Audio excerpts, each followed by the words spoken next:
Hi there, girls. Diane here. Just wanted to show you this special order that I've made. Gail, this is for you.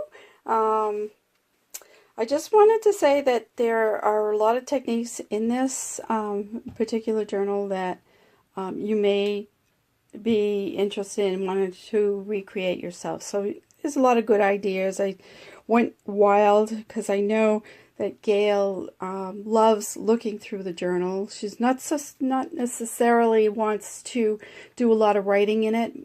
She'd rather have a lot of more embellishments. So this is why I went really wild as far as embellishments.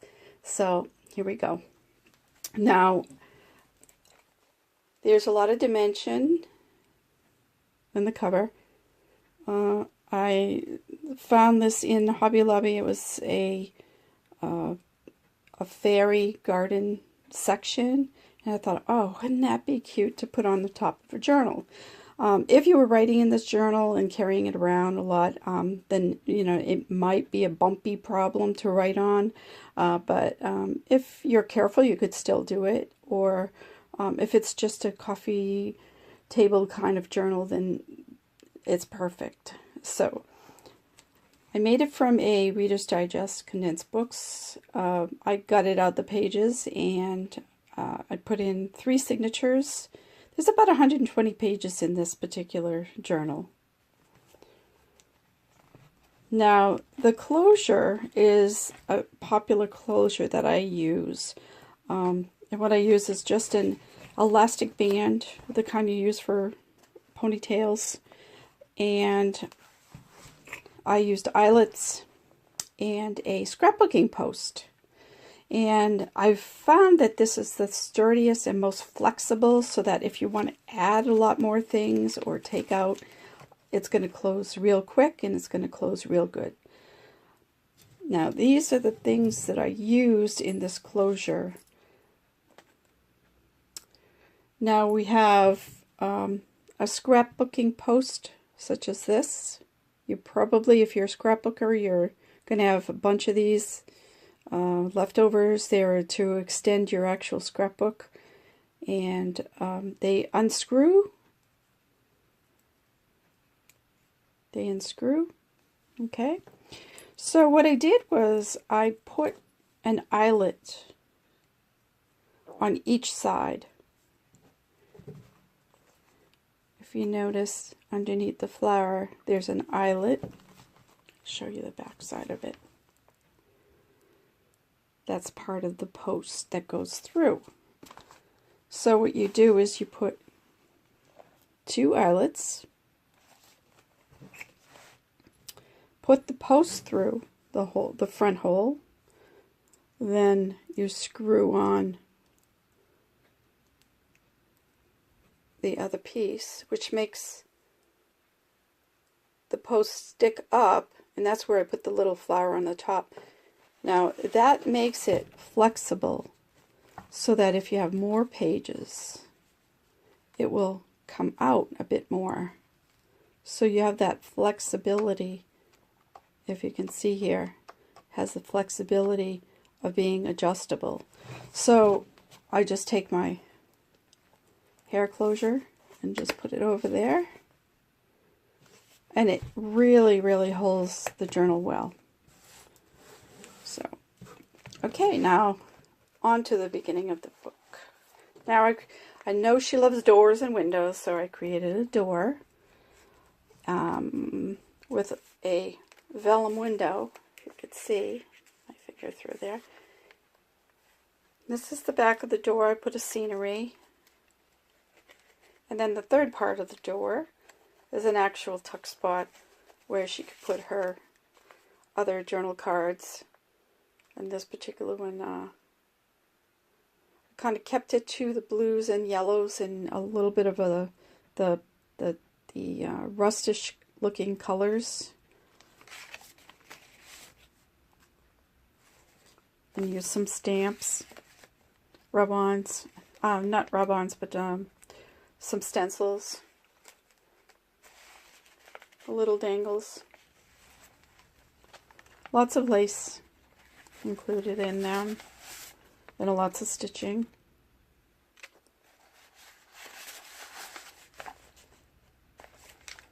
Doilies.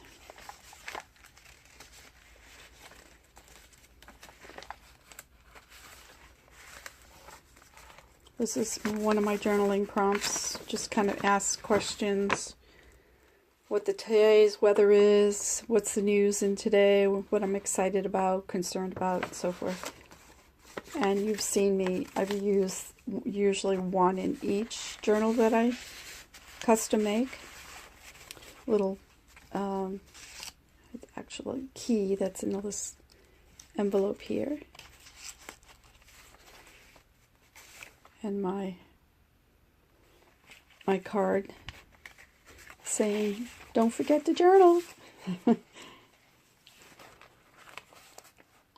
did some stenciling, a lot of lace. I love fairy gardens, so I included that in there.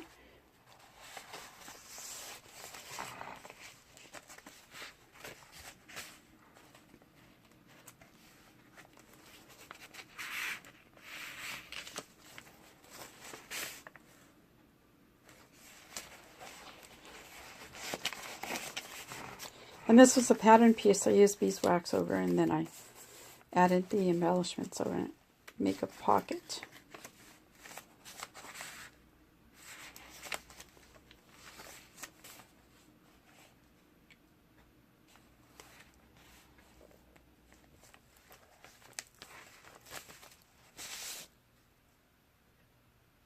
I love using feathers.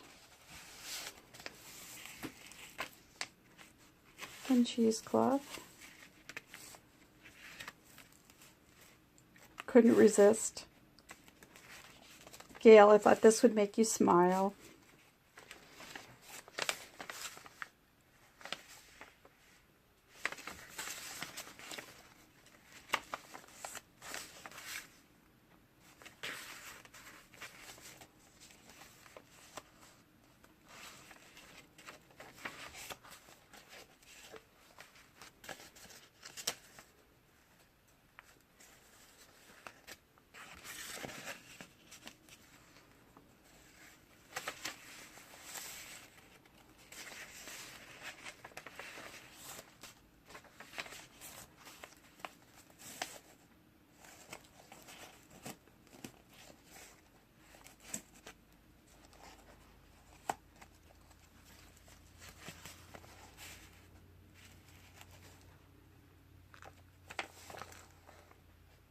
Put all my scraps of lace and ribbons on the side, the edges. Makes it interesting.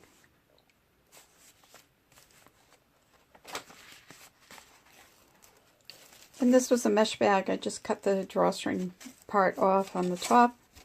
I just use it as a pocket.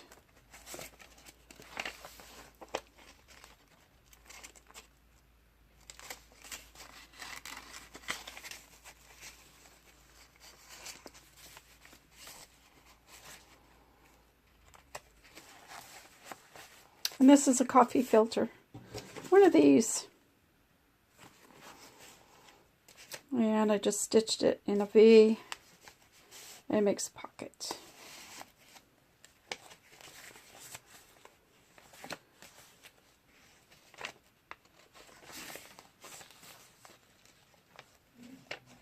More lace scraps.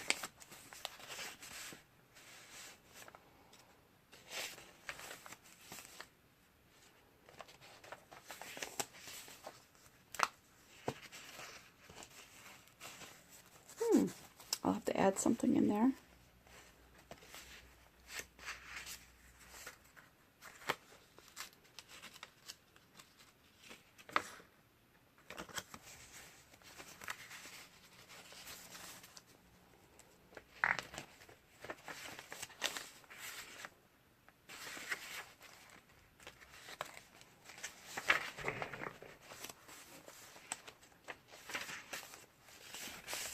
Lots of embellishments.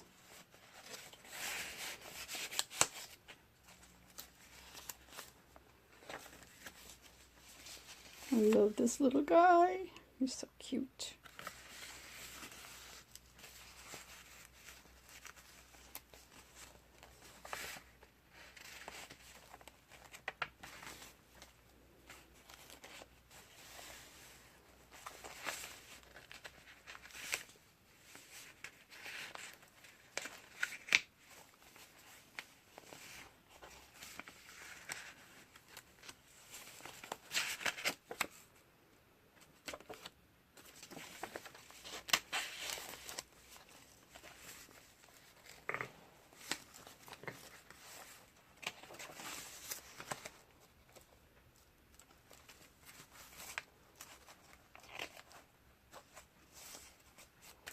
More feathers.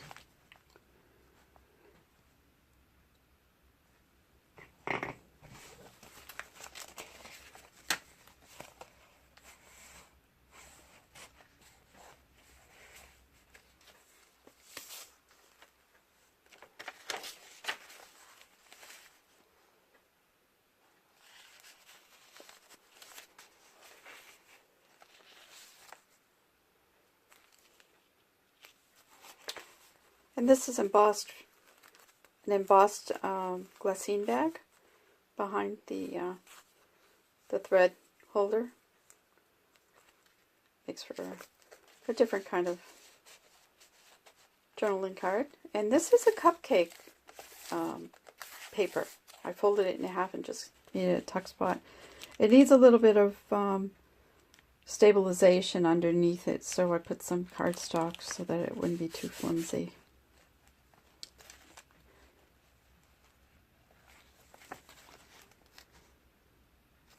And this actually was packaging from, I think it was some die cuts or something that I had purchased, and I thought I'd save the window. I love the window, so I put a pretty piece of artwork in there. Use it as a journaling card. Sometimes you can make some great things with packaging, old packaging.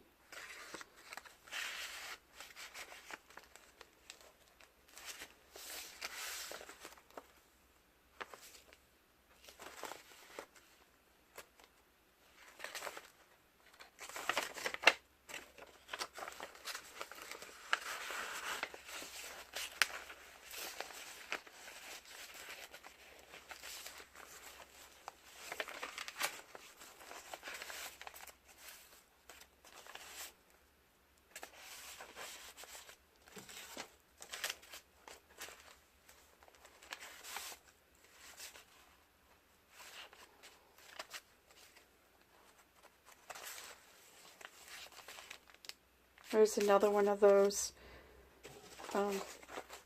coffee filters, and what I did was I embossed it and then stitched the lace on it.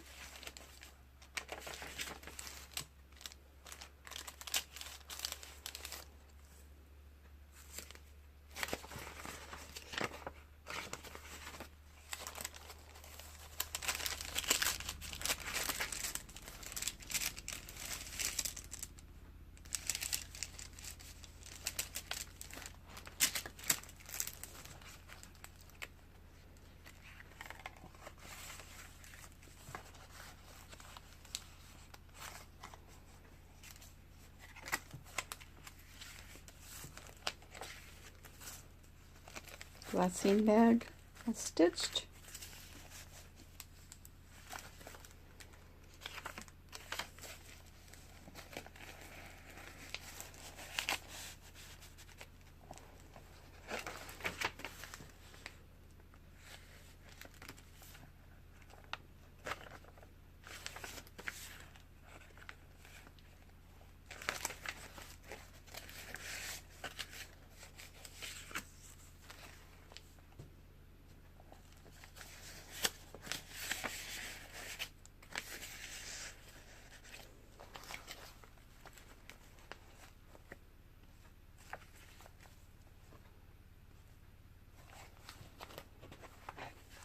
And that's it.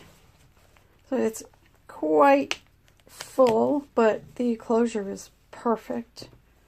And if you have any questions, just message me and I'll explain to you which ones to use. I have a couple of links. It depends on how thick you want it. I have this post, which is a shorter post, and this is a bigger post. And if I'm going to use if I think it's going to be a fat journal, I'm going to use this one here. So I hope you enjoy this. And Gail, I hope you like your journal. I thank everybody for your orders. I enjoy making each and every one of them. The custom made ones, I just love using whatever you like. Also my kits, I'm going to remind you about the kits. You can buy the kits and do it yourself, and I can put the kits together in whatever colors or whatever style. Just go to my Etsy shop. I'll put the link, and hope you all enjoy your day. Thank you. Goodbye.